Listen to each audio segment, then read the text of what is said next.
Hola, soy Carlos Fenollosa, CEO de Optimus Price. Y yo soy Oriol Roda, el CEO de Mammoth Hunters. Este es el segundo podcast de una serie que estamos haciendo sobre cómo vender, cómo empezar a vender con tu nueva startup. En el último episodio, Carlos me estuvo preguntando cómo era mi experiencia en una empresa de B2C, es una empresa en que vendemos directamente a cliente final, a personas. Y es curioso porque muchas de las cosas que decía él me ponía una cara diciendo, ¿en serio es así? Y esto me dejó con las ganas de conocer un poco tu experiencia, Carlos. ¿Cómo es en tu caso que tú estás vendiendo a otras empresas, ¿no? Pues es que no tiene nada que ver, ni la forma de acercarte a los clientes, el mensaje, cómo vendes, la forma de monetizarlo, todo es muy diferente. Y creo que una de las cosas interesantes que podemos aportar con este programa será esta doble visión, que ahora, esta vez que yo explicaré mi historia consiguiendo los primeros clientes de Optimus Price, me gustará verte la cara de cómo te sorprenden algunas cosas que hacemos y que para ti son totalmente de otro planeta.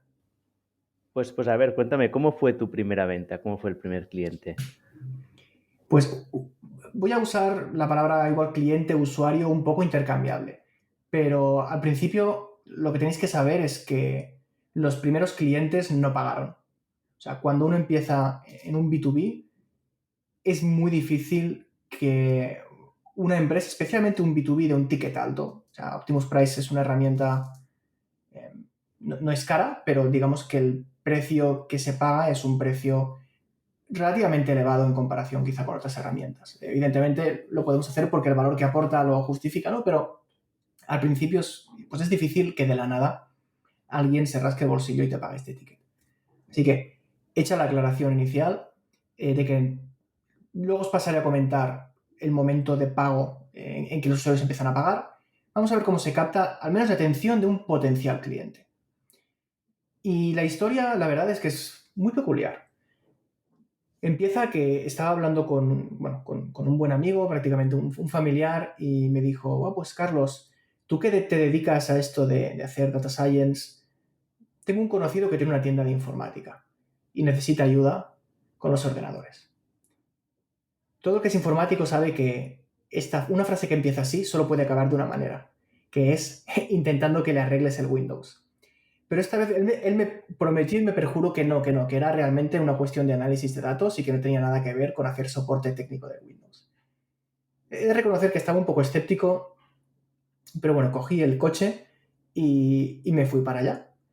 Además lo recuerdo bastante bien, no conocía para nada el sitio, era en Tarrasa, en un polígono en el que yo nunca había estado, y iba con el GPS y estaba escuchando podcast de ventas de Carlos Sogor, por cierto, amigo desde hace muchos años. Si os interesan los podcasts específicos de ventas, buscad Carlos Sogor en LinkedIn y la verdad es que se lo ocurra mucho. Pues total, escuchando podcast de cómo vender. Yo, informático, intentando ir a vender un nuevo servicio a un nuevo cliente. Y pues una vez me senté con él, estábamos en el típico despacho de nave industrial. Pero Carlos, una pregunta, en ese momento, ¿tú tenías servicio ya o esto es antes de que tuvieras ningún servicio? O sea, ¿tú sabías que tenías Optimus Price? ¿Existía Optimus Price o no? Todavía no existía. Y creo que es una buena pregunta. Voy a hacer un paso atrás para explicar que el génesis de la mayoría de empresas B2B vienen de una necesidad que es la combinación entre la necesidad de un cliente y las habilidades de alguien que lo quiere resolver.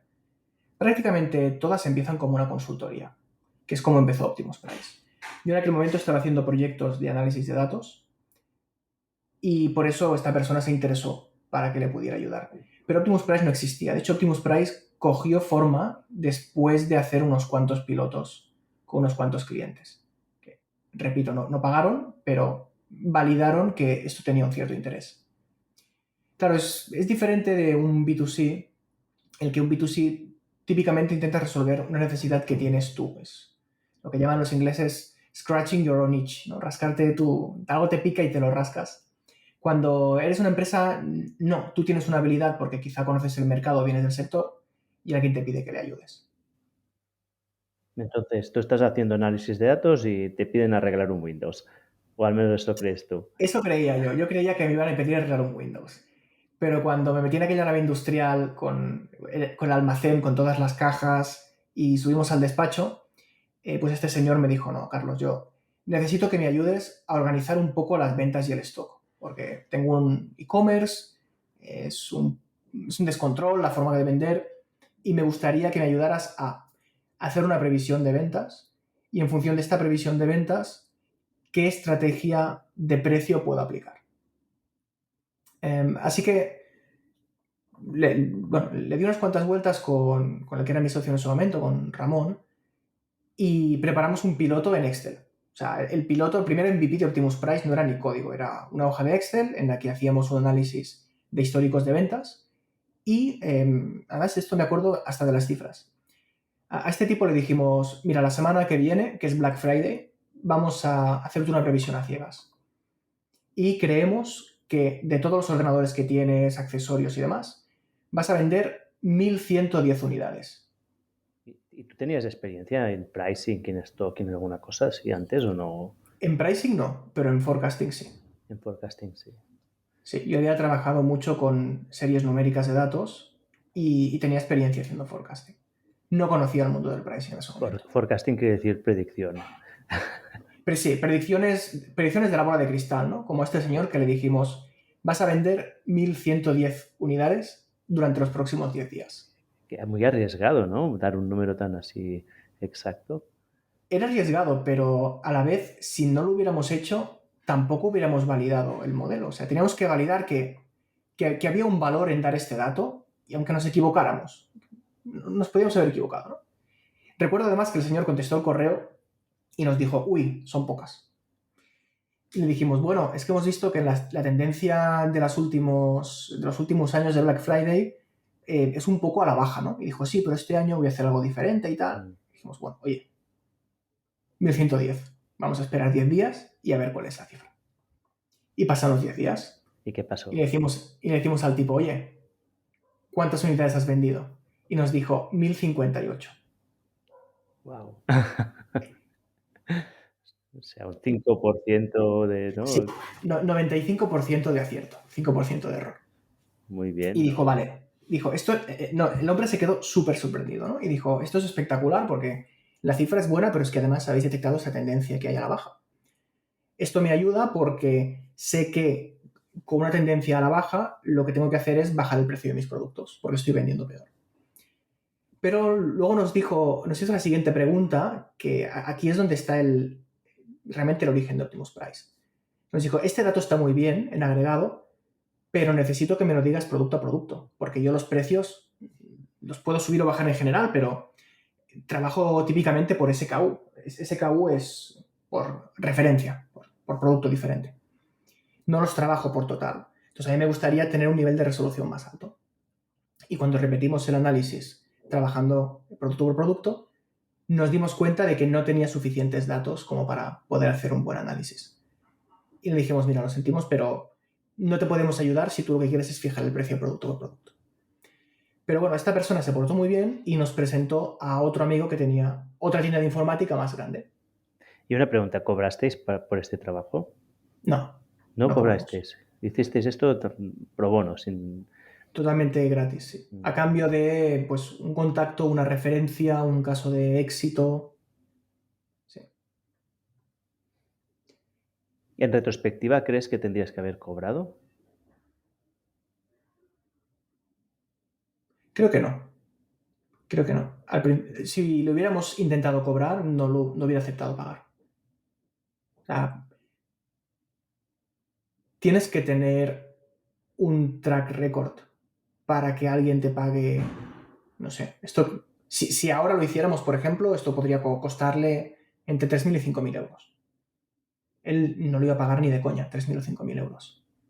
Entonces, en un B2B, tus primeros clientes suelen ser empresas pequeñas, lo que se llaman los logos. En la jerga del sector, tú dices que tienes logos más grandes o logos más pequeños. No es que la foto sea grande o pequeña, sino que un logo grande pues, es una empresa muy reconocida, una empresa grande, y un logo pequeño es una empresa que no conoce a nadie. Y tienes que empezar con logos pequeños. Y un logo pequeño que no te conoce de nada, no te va a pagar. Lo va a hacer a cambio de poder darte una referencia o hacerte una intro a una empresa de un logo más grande e ir escalando. Los inicios de un B2B son muy duros porque no ves ni un euro, a menos que hagas consultoría, pero nosotros lo queríamos productizar. Queríamos construir un SaaS a partir de esto, porque yo llevaba tiempo haciendo consultoría y estaba un poco escaldado. Así que, de hecho, el acuerdo que hicimos con esta persona fue que nos iba a dejar usar sus datos y sus resultados para trabajarlo con otro cliente y a cambio el 100% de la propiedad intelectual del desarrollo iba a ser de la empresa, iba a ser nuestra. O sea, cobrasteis en especias de alguna manera, ¿no? En conocimiento. Sí, de alguna manera sí. Y esto no nos pagó, pero nos ayudó a desarrollar. El market research de un B2B, los estudios de mercado, lo que hiciste tú de sentarte con tus clientes, cuando tu cliente es una empresa es obligatorio. O sea, es obligatorio, pero además te diría que en el 100% de los casos. Sobre todo con tickets altos. Sí que hay software que venden a empresas, no sé, Slack vende a empresas y Slack no puede hablar con todos sus clientes. Pero Optimus Price, que es un servicio que típicamente cuesta entre 300 y 3.000 euros al mes, tienes, por una parte, la obligación moral de sentarte y conocer a tu cliente, pero por otra parte, la responsabilidad de conocerle muy bien para saber qué es lo que quiere. Entonces, la forma de construir tu producto y de saber lo que necesita el mercado pasa por sentarte con tus clientes y hablar con ellos. Y de este primer cliente a los siguientes, ¿qué pasó? ¿Cómo evolucionó la cosa? Pues fue tirando de contactos. Esta persona nos presentó a más personas y como también teníamos más claro la definición de producto, lo que le podíamos vender a alguien, las siguientes conversaciones que tuvimos por nuestra cuenta con otros potenciales clientes fueron más sencillas. Porque le dijimos, sabemos que lo que necesitas es un software que te ayude a estimar la demanda y fijar los precios de tu catálogo para un e-commerce producto por producto.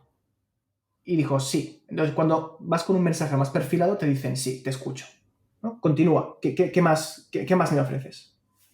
Y a partir de ahí, pues continúas. Hicimos un par de pilotos más, también sin cobrar, para conseguir referencias, para conseguir contactos.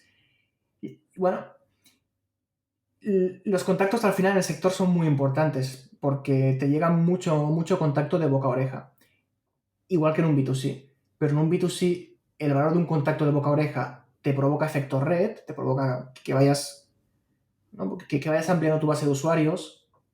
Pero en una empresa, una referencia es muy importante porque yo te diría que el 80% de la decisión de compra de un software, de una herramienta de este tipo, es que tengas una buena referencia o un caso de éxito con alguien reconocido del sector.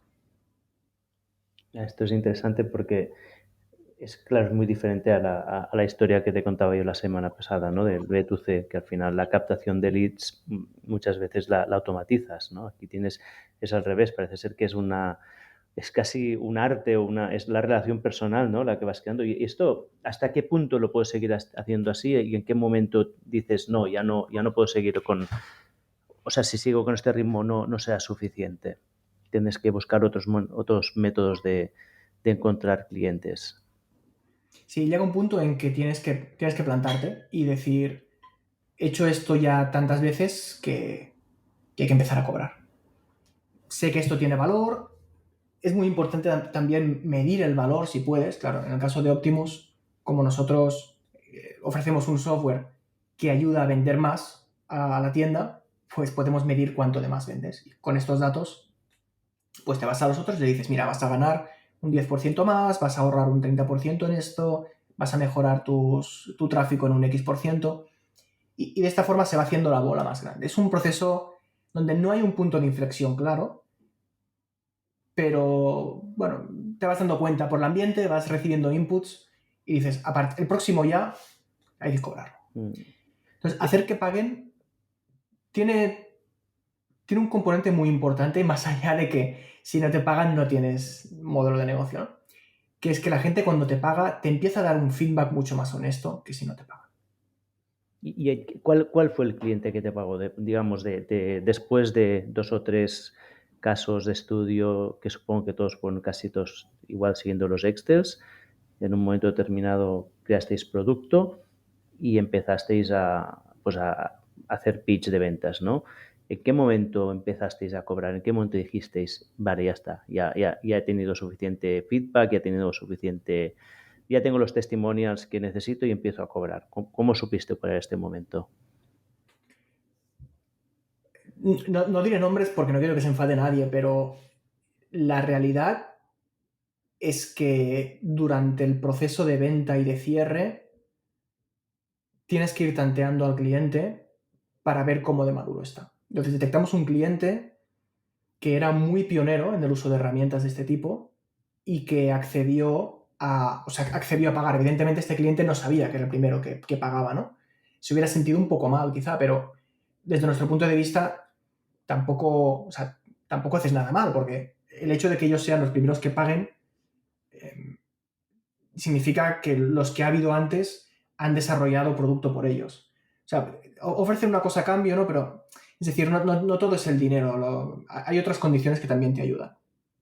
Entonces, este primer cliente que pagó, lo vimos que estaba listo para pagar. Por tamaño de empresa, por la motivación, por la necesidad.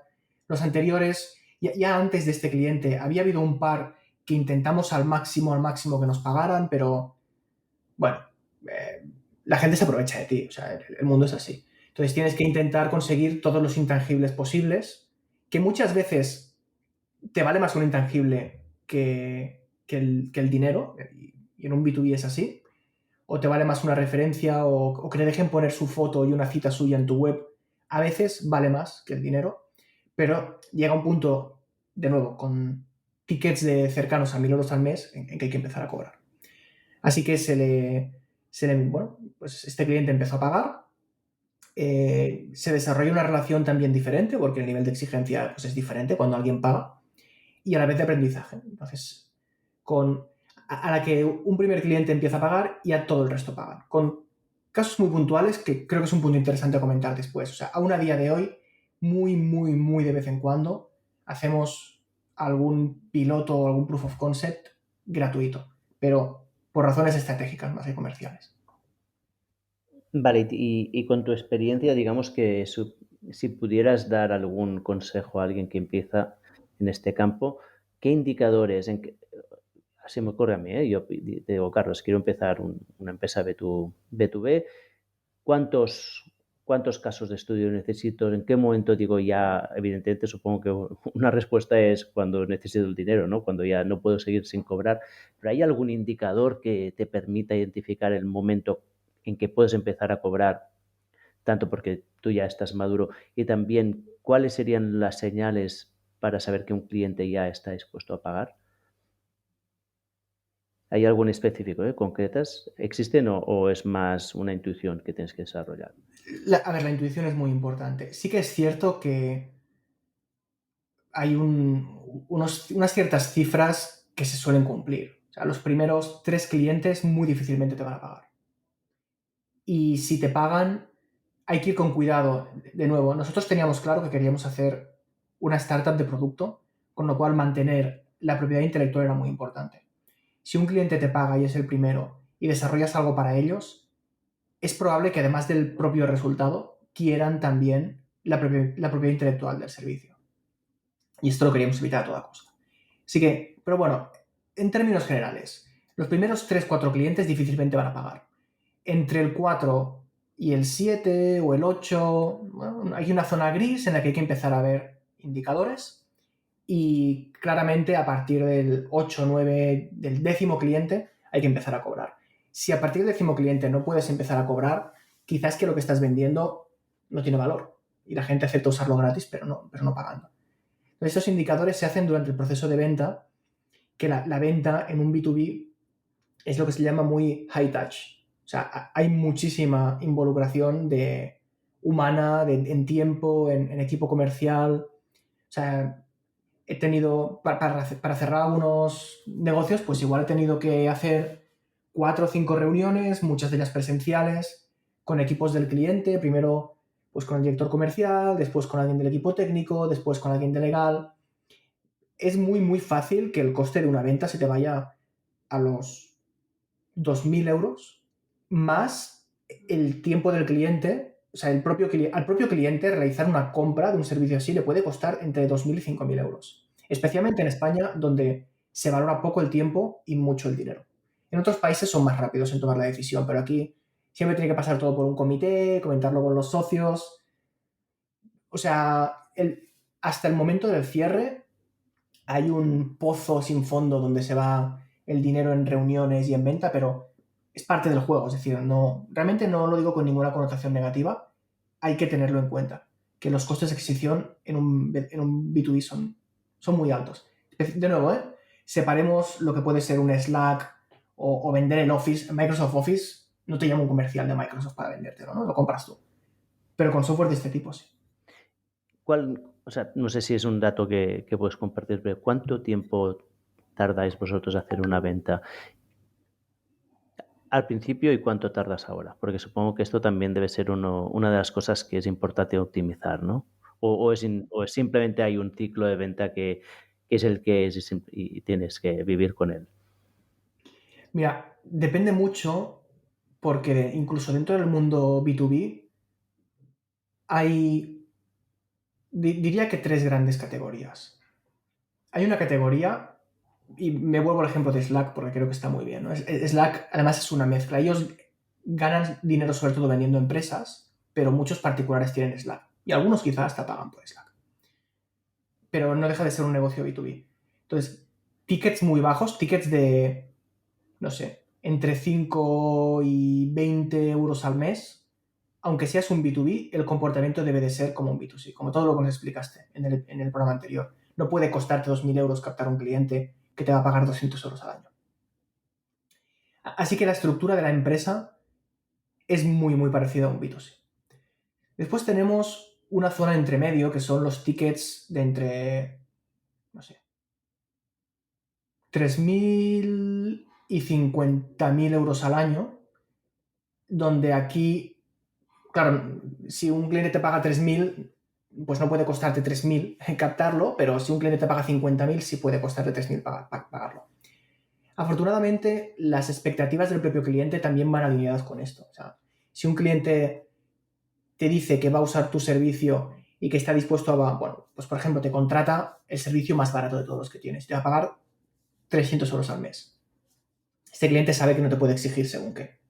Mientras que si le vendes a una gran empresa que te va a pagar 10.000 euros al mes, pues te va a exigir según qué. O sea que va en consonancia. Y si no lo va, pues es un mal cliente y hay que dejarlo pasar. Lo que vendría a ser una pyme o una empresa pues, de una facturación entre 5 y 500 millones de euros al año es, pues bueno, hay un gradiente. Cuanto más bajo es el ticket y más pequeña la empresa, más rápida es la toma de decisión y más fácil es hacerla. Más fácil, no, más corta es la venta. ¿Y esto en qué es corto para ti? O sea, es que, claro, para mí, entre un lead y una compra pueden pasar desde horas a máximo una semana. No sé, para un B2C, ¿eh? No sé En nuestro si... caso, una venta rápida, desde que contactamos por primera vez al cliente hasta que nos firma el contrato, pueden pasar entre 15 días y un mes. Un mes. Esto para Esta un cliente es una pequeño. venta rápida. Sí, para un cliente pequeño. Alguno grande también lo cierras rápido a veces. Sobre todo en el extranjero o clientes que son muy expeditivos, que saben que les sale más a cuenta, por ejemplo, pagar 3 meses de Optimus Price. Oye, mira, yo te los pago por adelantado si quieres, pero déjame probar la herramienta. Es un uso más eficiente de su tiempo y su dinero que hacer 6 reuniones para tomar la decisión y entonces probarlo. No suele ser el caso, pero puede ir así. Y finalmente, me voy al rango más alto, ¿no? Si le quieres vender a una multinacional, es probable que el ciclo de ventas sea entre 3 y 6 meses, cuando no a veces incluso un año, porque tienen que reservar el presupuesto del año y si este año no hay presupuesto asignado para herramientas de e-commerce de pricing, pues igual te tienes que esperar a enero del 2023 a cerrar la venta, aunque ellos lo quieran empezar a usar ya. Vale, y una pregunta aquí, supongo que esto es una pregunta de oro.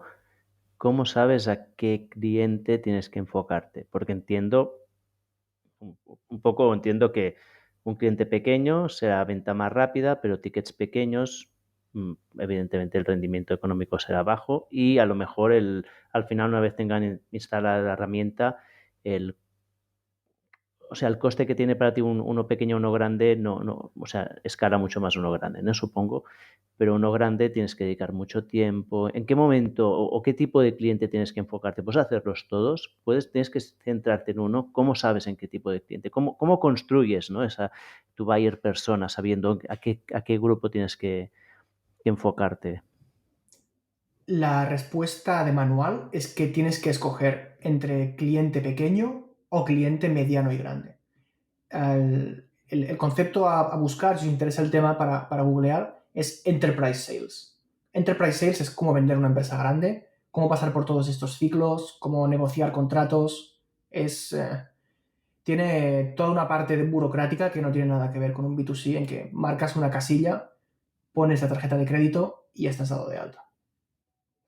Entonces, el mundo de las Enterprise Sales es más parecido, es decir, un contrato grande que no sé, puede ser de 1 millón de euros al año, es más parecido la venta y el cierre a un contrato de 10.000 euros al año que un contrato de 10.000 euros al año con un contrato de 100 euros al año.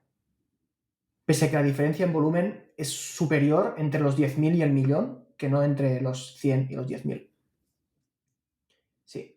Y aquí de nuevo, a veces comentar diagramas o infográficos en un podcast es complicado, pero buscad por internet, hay una gráfica de Christoph Jans, me parece que es un tío muy, muy famoso del SaaS, en que divide los clientes de Enterprise a ver si lo digo bien, en moscas, conejos, ciervos y elefantes o algo así, o tamaños de animal, ¿no? Y lo que te dice es que para que tu negocio funcione, pues tienes que enfocarte en una de estas categorías, porque una mosca es alguien que te paga 10 euros al año, un conejo es alguien que te paga 100 euros al año, ¿no? Pues un ciervo es alguien que te paga 1.000 euros al año y así vas escalando con todos los animales. Y tu empresa, antes me preguntabas, ¿cómo saber si vas a uno o a otro? A veces es complicado saberlo, porque tu tecnología puede aplicarse tanto a uno como a otro, pero tienes que decidirte por uno y tienes que decidirte muy al inicio de tu startup.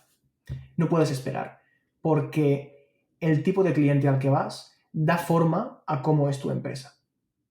Si vas a clientes muy grandes, tienes que tener una flota de equipo comercial, pues a veces con traje y corbata, que se pasen el día en el AVE o en el aeropuerto de arriba para abajo cerrando tratos y yéndose a comer con los clientes. Si vas a las moscas o a los conejos, lo que tienes que tener es un equipo de customer support muy grande, mucha gente en marketing y haciendo ventas, sobre todo de tipo inbound. Entonces, aunque seas B2B, una venta B2B de mosca o de conejo se parece mucho más a un B2C que no gente que se dedica a enterprise sales. Sí, esto es curioso porque aquí me suena mucho a la historia, pero yo desde el lado del cliente, ¿no? Yo como para empresa he contratado muchos servicios y me he encontrado, hay una historia que tengo que es muy curiosa y es que para los servicios de correos, hay millones de servicios de correos y hay algunos que pago pues 100 euros al mes para mandar 20.000 correos y en un momento determinado nos vimos obligados a coger otro servicio por una serie de cuestiones técnicas y nos tuvimos que empezar a tratar con servicios que eran de enterprise. Y lo que a mí me costaba, pues a lo mejor 50, 100 euros al mes, en Enterprise me costaba 1.000 euros al mes.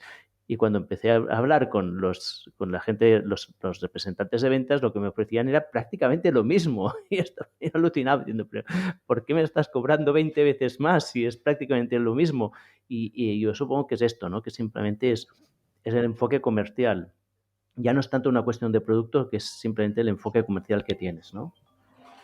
Sí, es el enfoque comercial, es la propuesta de valor. Si vais pues, en el caso del SaaS es muy evidente porque la mayoría de precios son públicos, pero si vais a la página de pricing de cualquier SaaS, siempre veréis que a la derecha hay una sección que pone Enterprise y cuando vas a buscar el precio dice Contáctanos. ¿Por qué? Porque afortunadamente todo el mundo sabe de qué va este juego. Entonces, Enterprise, ¿qué significa? Enterprise significa tendré un ejecutivo de cuentas gestionando mi cuenta que le puedo llamar prácticamente a cualquier hora si tengo un problema. Tengo gestión de usuarios que se van a conectar con mi LDAP de mi servidor para hacer autentificación. Si necesito que paséis una auditoría de código porque lo necesito hacer por un tema de 1000 historias, la podréis pasar. Todo este tipo de cosas que realmente son superfluas, que afectan casi cero a la herramienta, prácticamente cero, pero que si no las tienes no podrás vender a una empresa grande. Entonces, hay startups que dicen, vale, yo no estoy dispuesto a hacer esto porque esto escala peor y yo necesito, de nuevo, si tengo montado una empresa que está basada en una facilidad de onboarding y que tú pones la tarjeta de crédito en un formulario de Stripe y a los 15 segundos estás usando la herramienta, pues quizá es que no tiene sentido que tu empresa ofrezca servicios de este tipo y que tenga comerciales y que tenga gente 24/7 en support en diferentes zonas horarias. Y acaba tomando forma. Si decides ir al segmento bajo, jamás, no diré, o sea, nunca digas nunca, pero no podrás después atacar al segmento alto y viceversa. Si tienes un equipo comercial y una estructura de costes para ir al segmento alto, es muy difícil que después empieces a vender al segmento bajo. Esto me sorprende, ¿no? Porque yo así intuitivamente habría pensado que si empiezas por el bajo, podías ir añadiendo funcionalidades, perks, ir subiendo, ¿no? Pero no es el caso, no, esta no funciona así. O sea, tú no puedes empezar bajo y luego ir subiendo y hacer versiones más caras que añadan más valor o que añadan estos elementos que has dicho tú que necesitan las grandes empresas. Poder puedes. Es muy complicado. Vuelvo al ejemplo de Slack. Slack empezó como una herramienta prácticamente B2C y les compró Salesforce, ¿no? Si no me equivoco. O sea que Salesforce es la empresa SaaS B2B por excelencia, la que sale en todos los manuales de MBAs. Pues sí, se puede hacer. Pero Slack lo hizo, empezó a pivotar, pero requiere de un esfuerzo espectacular. Y yo estoy convencido, no lo he visto, pero me gustaría verles por un agujerito, por la ranura de la llave de la puerta, porque es probable que Slack en realidad sean dos empresas. La empresa que da servicio al segmento bajo y la empresa que da servicio al segmento alto. Y fíjate que ellos son muy buenos vendiendo al segmento bajo, pero para empezar a vender al segmento alto se han tenido que liar con Salesforce. Porque el acceso a cliente de cliente grande no tiene nada que ver con el acceso a cliente de cliente pequeño. Y además o sea, se tiene que ser cauto con los ejemplos con las empresas de éxito, porque claro, las empresas de éxito por definición han tenido éxito. Y muchas veces es difícil saber si ese éxito fue realmente una estrategia muy planificada o es que pasó algo, le sucedió algo que les ayudó, ¿no? Siempre puede haber un elemento de suerte o a lo mejor esa persona conocía al CEO de Salesforce, puede haber muchos factores que influencian a ese éxito que no son difíciles de replicar, ¿no? Entonces yo a veces cuando hablamos de estos casos siempre pienso, bueno, sí, ¿qué le pasa a la mayor parte de las empresas? No a las que la han petado profundamente, sino al 90% de empresas que están allí luchando cada día para tirar adelante, ¿no? En vuestro caso, ¿cómo ha sido? ¿Cómo es esta experiencia? ¿Con qué cliente empezasteis? ¿Habéis tenido que pivotar? ¿Qué os ha hecho pivotar? Pues mira, en nuestro caso la verdad es que fue muy difícil, porque a mí me gusta mucho el mundo SaaS con low touch sales, o sea, prácticamente B2C. Y yo quería hacer algo que fuera muy fácil de usar, el típico ticket barato, y una de las visiones que teníamos era pues Optimus Price como un plugin de PrestaShop. Y que fuera muy fácil, muy barato, pagas 29 euros al mes y tal. Y lo probamos en su momento. De nuevo, muy al inicio, cuando todavía estás en fase exploratoria. Lo probamos y fue fatal. O sea, nos fue fatal. Nos dimos cuenta de que no había un buen mercado aquí, que nos costaba mucho más captar un cliente de lo que iban a pagar, de que las expectativas del cliente, pues, por ejemplo, la expectativa de un cliente que te paga poco es que no quiere jamás hablar con un comercial ni que le llamen por teléfono para resolver un problema. Quiere un típico chat de un Zendesk o buscar por internet, por foros y demás. Y esto es totalmente diferente a lo que nosotros estábamos acostumbrados, que era, ¿no?, al revés. ¿Tienes un problema? Pues te llamo, te mando un meet, estamos una horita hablando, me explicas lo que intentas hacer, yo entiendo por qué, me echas una mano, yo te ayudo a corregirlo, quizá incluso me planteo desarrollar una funcionalidad parecida a lo que me estás preguntando. Y este juego no es el juego al que juegan las empresas pequeñas. Así que este fue el punto en que intentamos explorarlo, nos dimos cuenta de que realmente, ojo, todo el mundo nos decía, Carlos, no, es muy diferente vender a cliente pequeño a cliente grande y tal. Dijimos, bueno, vamos a hacer una prueba. Afortunadamente fue una prueba controlada, además nos pusimos un deadline, dijimos, si en 3 meses esto no tira, mataremos esta opción, y la matamos, y desde entonces hemos sido cada vez empresa más alta. Y luego hay un segundo punto donde hay que tener en cuenta que muchas herramientas B2B ofrecen un valor que se puede medir económicamente. Para no hablar siempre del caso de Optimus, pues una herramienta que ofrece la firma de contratos online, ¿no? Y hay varias por el mercado. ¿Cuál es el valor de esta firma de contratos online? Pues tú lo puedes medir en el tiempo, en las horas que te ahorras de abogado o de revisión de documentos o tal. Pues si yo uso una herramienta que sé que me está ahorrando 2.000 euros al mes y me cuesta 200 euros al mes, lo voy a pagar muy a gusto. Ahí tienes tu pricing, ¿no? Que creo que también es un punto importante de qué precio le pongo a mi software de SaaS B2B. No hemos hablado todavía del pricing, pero es súper importante. Y la respuesta correcta es: no hay una receta única y lo que tienes que hacer es probar. Sentarte con un cliente, mirarle a la cara, decirle esto cuesta 1.000, y si pone cara de espanto, al siguiente le dices que esto cuesta 800. Y si le dices que esto cuesta 1.000 y te compra muy rápido, al siguiente le dices que cuesta 2.000. Y es así, y es así. Y cualquier empresa B2B, tú le levantas...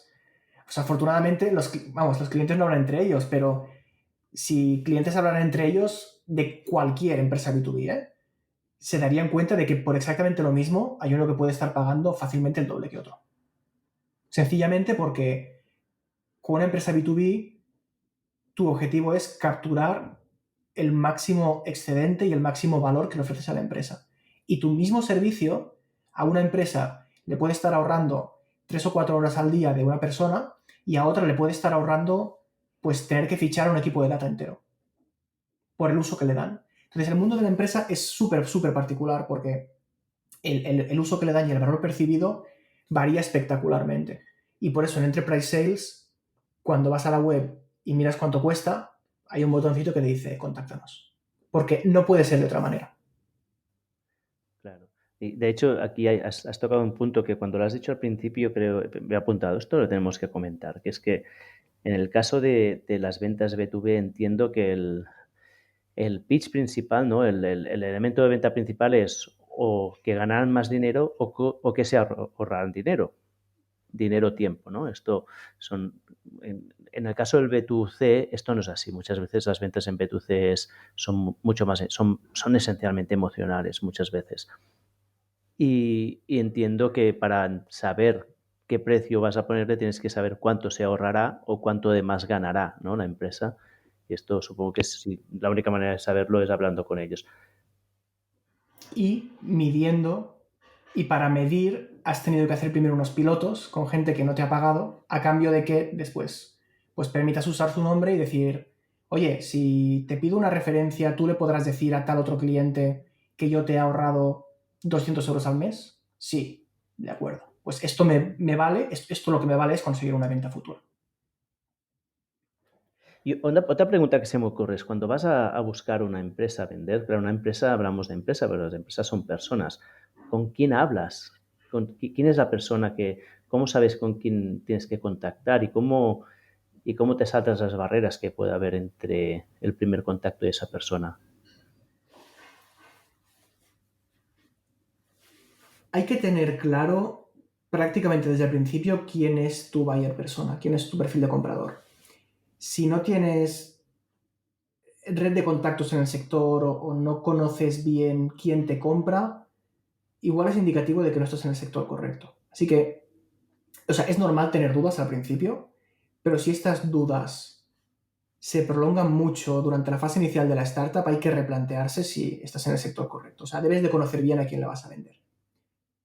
El buyer persona lo sueles detectar rápidamente a la que tienes un par de conversaciones con el cliente.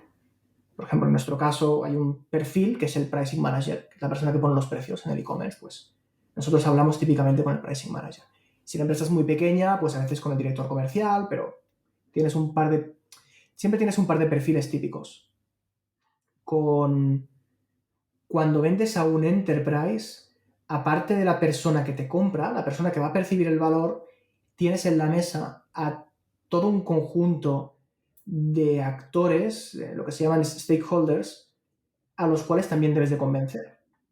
Y es una de las primeras cosas que descubres cuando haces enterprise sales, que tú convences a tu comprador y luego tienes que ayudar a tu comprador, tienes que hacer equipo con tu cliente para convencer a su jefe o al del departamento legal o al del departamento técnico, etc. Y pongo un símil. Cuando tú le vendes unas bambas de fútbol a un niño, el niño es el usuario, pero quien toma la decisión es el padre. Este ejemplo, que es el típico que se explica en las escuelas de negocio, en las empresas pasa muchas veces igual.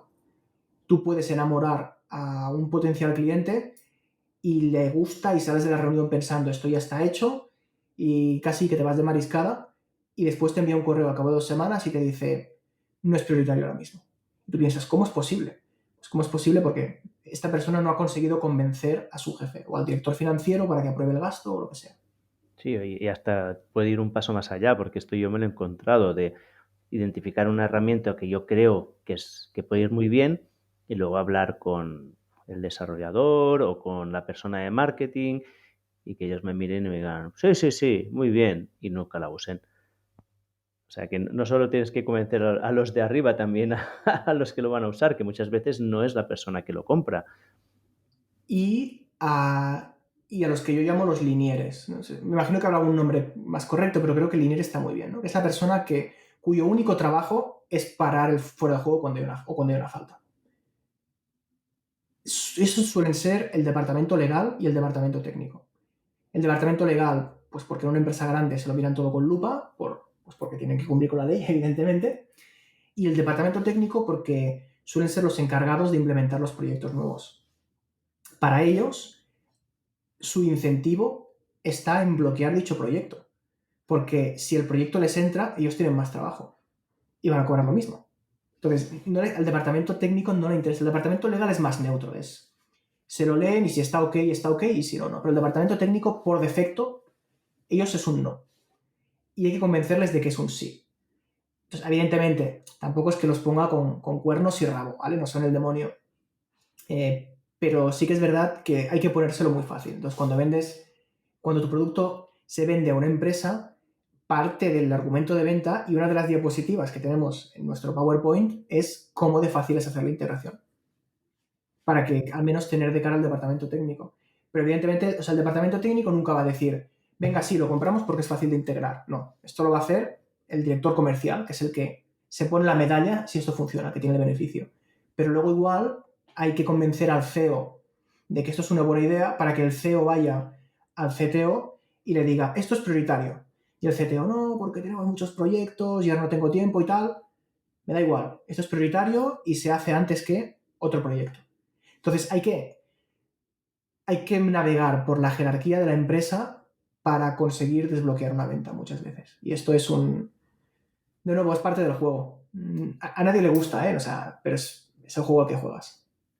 Carlos, yo creo que esta semana eres tú a mí que me estás dejando con, con el corazón así pequeñito porque me estás diciendo todo lo complicado que tienes que hablar con este, que son 6 meses de ventas. Y yo me estoy diciendo, ¡ah!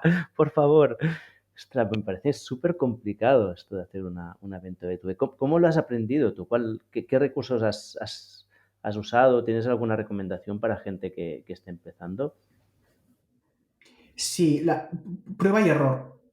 El B2B tiene una cosa que no tiene el B2C, que es la prueba y error. Que tú estás sentado en una mesa o en una llamada, en un Zoom meeting, y tienes delante al interlocutor y ves la cara. Y esto es la forma más poderosa de aprender qué necesita el mercado, cuánto está dispuesto a pagar, incluso extraerles más información, ¿no? Porque yo a veces me dicen, mira, es que Optimus está muy bien, pero estamos contentos con nuestra solución. Y yo le pregunto, ¿y qué solución usas? Y a veces te la dicen, te dicen, pues yo uso X. ¿Y por qué te gusta más X que Optimus Price? Ah, pues porque tal y cual y cual y cual. Y esto vale oro, esta conversación con el cliente, aunque luego no le cierres, pero te vale mucho más la hora que has estado haciendo tu pequeño estudio de mercado que no que no la propia venta. De recursos, a ver, hay dos libros que son las dos Biblias de la venta de SaaS B2B. El primero es el Predictable Revenue. Si estás montando un SaaS B2B y no lees el Predictable Revenue, pues no montes un SaaS B2B. Es tal cual, ¿eh? Este libro tiene una continuación que se llama... Lo tengo por aquí y no lo Hay encuentro. versión en castellano, ¿sabes? Si está también traducido. Lo voy a buscar Si no, lo mientras ponemos en hablamos. las notas del podcast, ¿no? Es probable, porque es un libro que es tan clásico que estoy convencido de que está traducido. Pues este Predictable Revenue está escrito por la persona, creo que es Aaron Ross, la persona que montó el equipo de ventas de Salesforce y que prácticamente inventó la venta SaaS B2B. Y te explica cómo se organiza, los tipos de clientes que tienes, cómo vender a una empresa grande, una empresa pequeña. Y bueno, hay que vérselo. Tampoco es muy largo, así que, recomendación no, es obligación, son deberes. Este libro hay que leerse.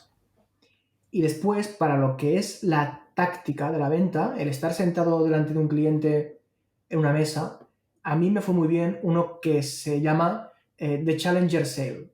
Y también buscaré si está traducido al castellano, ¿no? The Challenger Sale te viene a decir de que en una venta empresarial, tu rol como comercial está muy alejado del vendedor de coches que tenemos asociado al vendedor típico, ¿no? La persona que habla mucho, que te intenta vender su moto, que es un pesado, que te intenta preguntar y manipular para que le digas sí, y una vez dices sí, ¿no? ¿Te gusta beber agua? Sí. Piensa, ya ha dicho que sí, pues ahora le voy a hacer otra pregunta para que siga diciendo que sí. ¿No? ¿Te gusta beber agua? Sí. ¿Te cae mal Hitler? Sí. ¿Quieres comprar mi producto? No. Esto es lo que uno se piensa cuando está fuera, no tiene nada que ver. El rol de un comercial en un B2B muchas veces es educar al cliente. El cliente viene con un problema, lleva 20 años trabajando en su empresa, conoce muy bien su mercado, pero tú como proveedor conoces mejor el mercado de fuera e incluso cómo trabajan sus competidores de lo que lo conoce él. Entonces llega un punto en que tú sabes más que tu cliente del problema que estás intentando resolver. Evidentemente el cliente sabe más de su problema, ¿no? Vuelvo al ejemplo de la escuela. Un profesor seguramente sabe enseñar a los niños mejor que un padre, pero el padre se conoce a su hijo mejor que el profesor. Pues este tándem, esta sinergia, es muy poderosa para cerrar una venta. Y el cliente lo que quiere no es que le vayas a vender, quiere que entiendas su problema y que trabajéis en equipo para ayudar a resolverlo. Entonces, cuando cambia esta mentalidad de adversario, de que el cliente es tu adversario y que tienes que intentar negociar con él, a que, no, a que el cliente está en tu equipo y que tú eres parte del equipo del cliente, pues la verdad es que te abre mucho la perspectiva.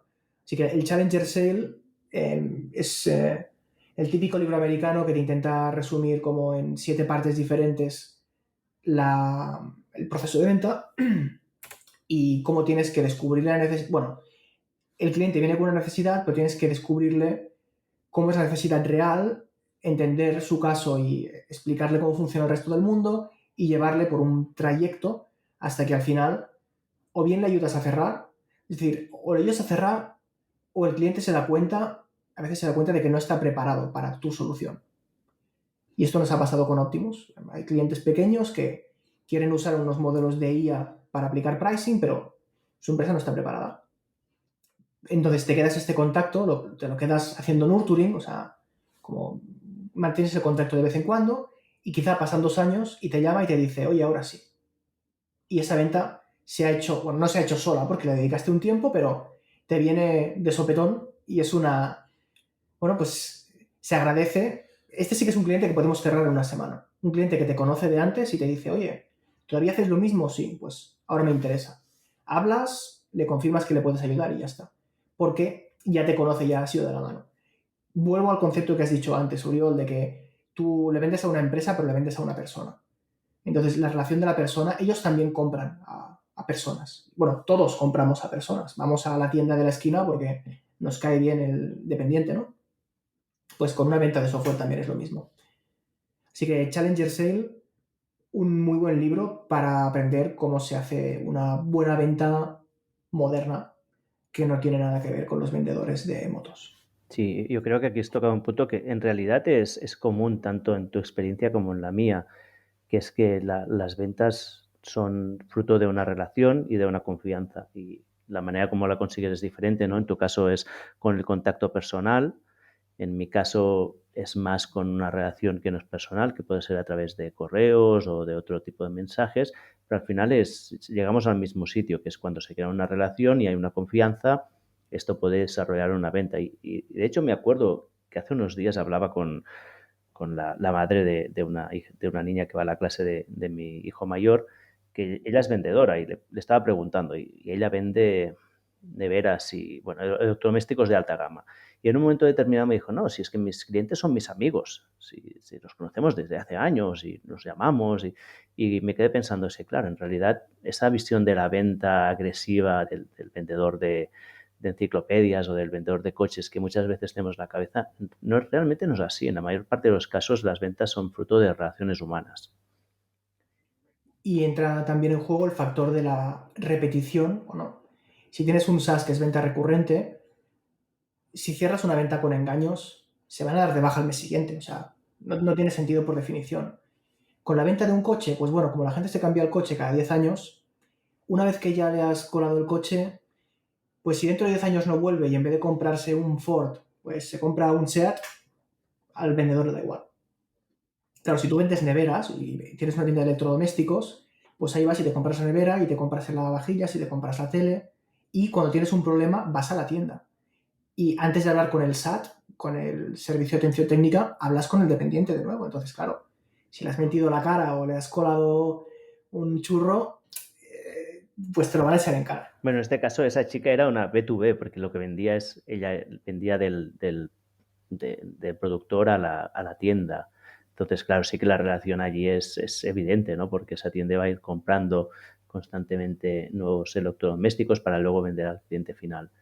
Pero sí, es una cuestión de incentivos. Pero bueno, a mí me gusta, a mí me ayudó mucho romper con este mito del vendedor agresivo porque creo que es un poco lo que te pasó a ti, ¿no? Nosotros, ninguno de los dos venimos del mundo de las ventas o somos vendedores naturales. Entonces, entender que vender es fruto de una relación, a mí me sacó como de una carga de decir, bueno, es que tengo que ir a engañar a esa persona, tengo que... Y no, es al revés, tenía que crear una relación de confianza. Sí, creo que las ventas están mal vistas porque como consumidor final, muchas veces lo que percibimos como una venta es una mala venta. Y la buena venta no la percibimos como una venta. O sea, cuando te llaman los de la teleoperadora de telefonía para venderte algo, te están llamando para venderte algo, ¿no? Y nos acordamos como, esto es una venta, ¿no? Me están intentando vender. O cuando vemos publicidad por la tele, me están intentando vender. Pero cuando vas a comprarte el último iPhone, no piensas que ese iPhone te lo han vendido, pero sí que te lo han vendido. Evidentemente que te lo han vendido, pero te lo han vendido muy bien. Entonces, es una palabra, la palabra venta está cargada emocionalmente porque muchas veces las ventas que nos hacen bien hechas no somos conscientes de que nos están vendiendo, nos quedamos solo con las malas. Claro, sí. Y esto yo creo que es muy importante para cualquier persona que empiece una empresa, porque bueno, depende de dónde venga, ¿no? Hay vendedores que empiezan empresas y para ellos vender no es la dificultad, pero si son gente técnica, muchas veces esta es una limitación importante, ¿no? Muy bien. Ahora, para terminar, sí que quería decirte una cosa y es que hay un momento que has dicho. Has dicho que las ventas B2B hay un elemento de aprendizaje y de prueba-error y has comentado que en la B2C no es así y he querido decirte que no es verdad. Claro, sí que hay una manera en las ventas B2C de hacer prueba-error y si quieres podemos hacer un día de estos un podcast donde te cuento en qué consiste el A/B testing y cómo se pueden evaluar y testar diferentes maneras de aproximar a un cliente. ¿Qué te parece? Muy bien, muy buena cuña porque el A/B testing es una metodología que a mí me encanta personalmente y que creo que está infrausada en la mayoría de empresas. Debería de usarse Y mal más. usada. Muy bien, pues nada, muchas gracias, Carlos. Pues gracias Uriol y gracias también a los oyentes por vuestra atención y por vuestro cariño. Nos podéis mandar, como siempre, vuestras preguntas o comentarios o dudas o sugerencias de temas a través de nuestra web, fasesemilla.com. Allí tenéis todas las opciones de contacto y todas las opciones para suscribirse del mundo mundial. Y podéis también entrar en nuestro Twitter, @fasesemilla, y dejarnos cualquier comentario. Así que nada más, esperamos que os haya gustado y nos vemos en el próximo programa.